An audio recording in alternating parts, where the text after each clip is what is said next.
कर दर्शाए गए चित्र में परिपथ के प्रत्येक संधारित्र का आवेश ज्ञात कीजिए।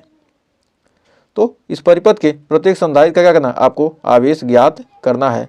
तो ये आपके लिए क्या है, HW है, और ये भी क्या है आपके लिए HW है। इन दोनों क्वेश्चन को आप क्या कीजिएगा, इसको कीजिएगा। तो बढ़ते हैं आगे। ये क्वेश्चन हमें क्या किया, क्रैश कोर्स में कराया है, तो इन दोनों क्वेश्चन को क्या कीजिए, आप वहाँ से देख कर लिए। तो अगला है हमारा गतिशीलता की परिभाषा परिभाषित कीजिए। तो हमारा क्वेश्चन क्या कर रहा है हमारा क्वेश्चन है गतिशीलता को परिभाषित कीजिए। गतिशीलता किसे कहते हैं, करा किसी आवेश वाहक के अनुगमन वेग, किसी आवेश वाहक के अनुगमन वेग तथा आरोपित वैद्युत क्षेत्र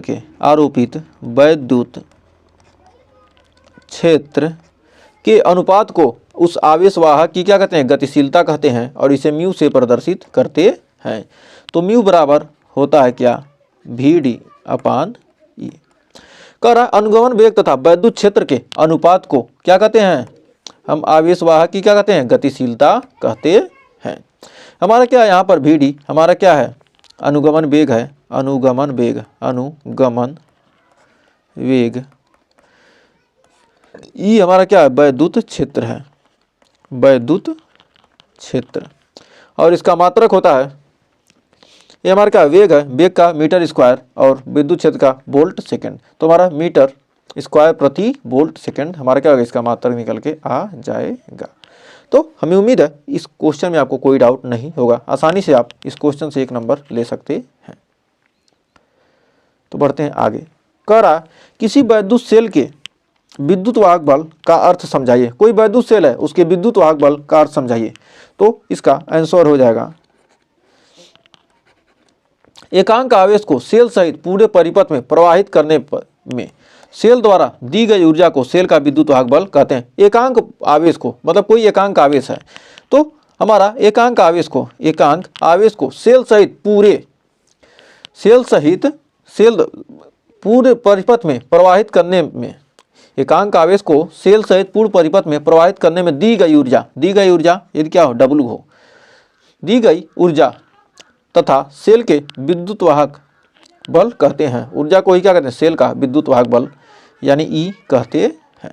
तो हमें उम्मीद है यहाँ तक कोई डाउट नहीं होगा।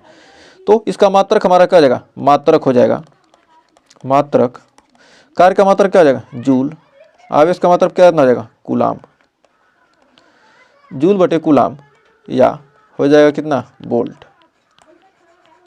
जूल कूलाम या वोल्ट हो जाएगा। तो उम्मीद है यहाँ तक कोई डाउट नहीं होगा। तो बढ़ते हैं आगे। कर अनओमी प्रतिरोध को परिभाषित कीजिए तथा इसका उदाहरण भी लिखिए।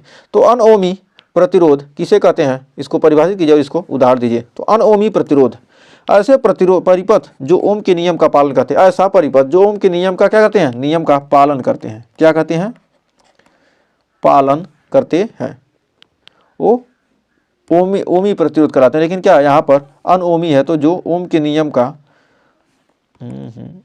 पालन नहीं करते हैं अनओमी प्रतिरोध कहलाते हैं। जैसे डायोड, वाल्व या टार्च का बल्ब, ये सब क्या है, अनओमी प्रतिरोध है।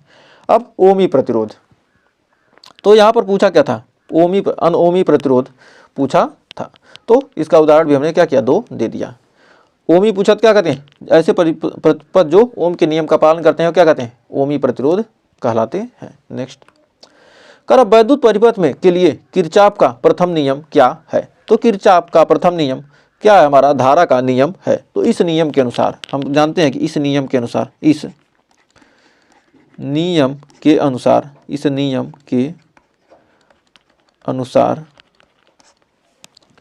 वैद्युत परिपथ में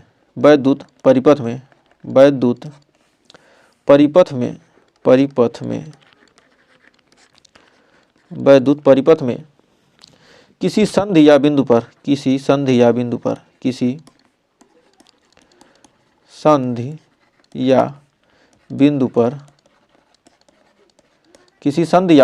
पर मिलने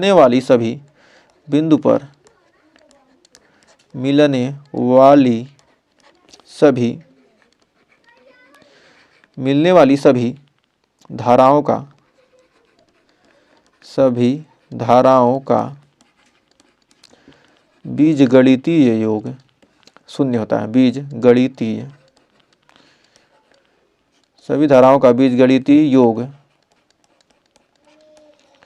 शून्य होता है। बीजगणितीय योग क्या होता है? शून्य होता है।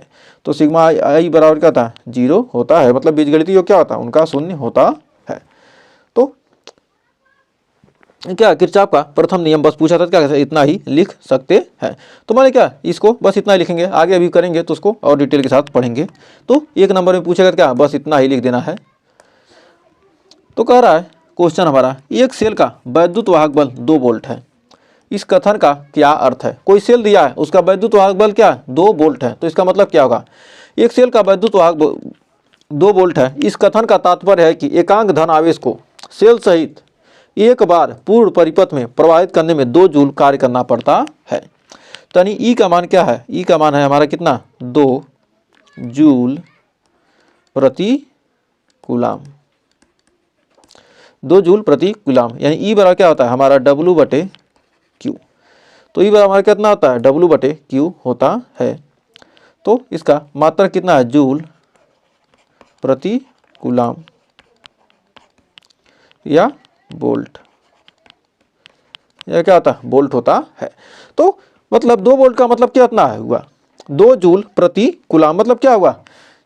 एकांक धन आवेश को सेल सहित पूरे परिपथ में प्रवाहित करने के लिए कितना कार्य करना पड़ेगा? 2 जूल कार्य करना पड़ेगा एकांक धन आवेश को। मतलब क्या, Q का मान कितना? 1 है, और यदि क्या हो W का मान कितना है? 2 है। तो क्या कर सकते हैं? एकांक आवेश को सेल सहित पूरे परिपथ में एक बार प्रवाहित करने में जो ली गई ऊर्जा है वो क्या? 2 जूल। क्या प्रवाहित करने के लिए जो हमारा क्या है, कितने जूल कार्य करना पड़ता है? 2 जूल का कार्य करेंगे तो हमारा विद्युत वाहक बल कितना हो जाएगा? 2 वोल्ट प्राप्त हो जाएगा। तो बढ़ते हैं आगे।